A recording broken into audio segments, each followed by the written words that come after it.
tous. Merci Samuel. Après nos études, ma femme et moi-même devenons enseignants. Elle en histoire géo et moi en génie civil. Tout de suite, nous entreprenons notre premier projet dans une famille de 3 enfants. Nous investissons. 3 magnifiques enfants. Pour ma part, j'ai la bougeotte, donc je ne supporte pas d'être que enseignant. Alors, je vais m'investir dans beaucoup de choses. À la mairie, je vais être aussi formateur au Greta, je vais être président d'une association d'insertion, directeur d'une association de conseil, etc. Et je vais dans beaucoup de directions. Quelque temps après, ma femme et moi-même, nous apercevons que nous ne sommes plus du tout alignés sur les valeurs de l'éducation nationale. Du coup, en même temps, nous démissionnons la même année. Ma femme prendra nos 3 enfants et leur fera l'école à la maison. Et tout de suite, elle va prendre d'autres enfants. Et tout ça pour faire une petite école privée quelques années après. Et moi, je rachète une entreprise de BTP avec 25 salariés. Très rapidement, je m'aperçois que je vais avoir un sérieux problème. Pourquoi ? Parce que cette entreprise fait 80% de son chiffre d'affaires en marché public. Et pour ma part, j'avais appris à gérer les marchés publics, mais avec une certaine éthique. Et là où j'habite, ça se passe pas comme ça, mais alors pas du tout comme ça. Je m'aperçois que vous connaissez aussi.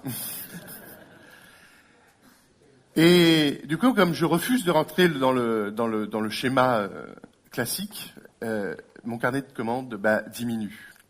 Alors un soir, je rentre à la maison et j'expose le problème à ma femme. Et je lui dis, voilà, je n'ai que 2 solutions. Soit je mets la main dans l'engrenage et je fais ce qu'il faut pour avoir du travail. Le risque, c'est que après avoir mis la main, je passe le bras et puis tout le corps entier et je suis plus l'homme que aujourd'hui je suis. Soit tout simplement, on s'y refuse, mais la solution, ce qui risque de se passer, c'est que du coup, je risque de perdre l'entreprise et les biens que j'ai engagés en hypothèque. Ma femme, sans hésiter, c'est un peu son genre. Excusez-moi, c'est très difficile à raconter. Me dira, non, tu restes ce que tu es. Et on rentre pas dans cette façon de faire. Du coup, ce qui devait se passer, s'est passé, le carnet de commandes a diminué. Très rapidement, voyant que j'allais droit vers le mur, j'ai fait ce qu'on appelle un GAD au CJD, c'est le groupe d'aide à la décision. Là, les collègues m'ont dit, les amis JD m'ont dit, mais c'est effectivement vrai, t'as pas du tout le profil pour gérer une entreprise qui fait du marché public. Tu l'as pas dans le sang, il faut que tu fasses autre chose. Va gérer une autre entreprise. Je réunis mes collaborateurs et je leur demande, mais est-ce qu'on ne pourrait pas viser des marchés privés ? Et tous unanimement me disent non, on ne sait pas faire. On ne sait pas faire. Du coup, on continue d'avancer aussi longtemps que l'on peut et en 2015, il y a 30% de baisse de subventions pour les collectivités. Du coup, mon carnet de commandes s'effondre littéralement et à ce moment-là, je n'ai plus qu'une choix, c'est déposer le bilan. Très rapidement, je fais 2 choses. Je remonte une autre entreprise qui fait que du privé, cette fois-ci avec un ancien conducteur de travaux qui était mon collaborateur. Et je m'engage dans une commission qui s'appelle la commission Rebond. Oui, vous l'avez compris, Samuel parlait de kangourou, parce que je lui disais que finalement, un kangourou qui ne rebondit pas, c'est un JD qui n'avance pas. Je vois certaines épouses qui regardent leur mari JD, non, Et cette commission, elle sera pour moi quelque chose de fabuleux. Fabuleux parce que c'est pas du tout une commission comme les autres où on va réfléchir de façon intellectuelle. Moi, je suis pas du tout un intellectuel, je suis un intellectuel. Et du coup, on va me dire, mais Fabrice, autorise-toi à rêver. Et pire que de m'autoriser, c'est que je vais en plus partager mes rêves. Et je vais commencer à rêver sur ma prochaine future entreprise.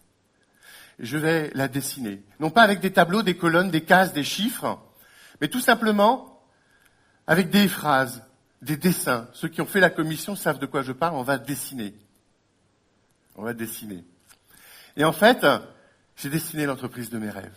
Cette entreprise où je rêvais de ne plus avoir de fournisseurs qui me mettent sur le chemin critique.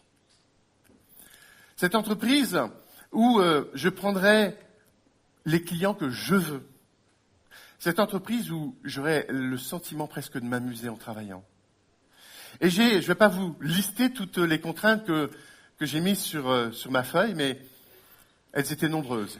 Et là, pour résoudre ça, waouh, c'était vraiment le gros rêve. Et du coup, j'ai réfléchi. J'ai cherché, et là, j'ai pas trouvé. Et cela dit, j'étais pas loin parce que je n'ai eu qu'à remettre une seule contrainte, la contrainte du client. J'ai accepté, parce que dans mon entreprise, dans mon rêve, je voulais plus de clients aussi. Ah oui, forcément, les clients, c'est tellement chiant.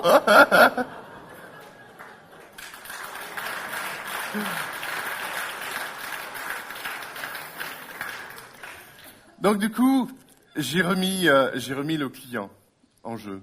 Mais j'ai gardé le côté écologique, le côté innovateur, et puis les circonstances, les rencontres.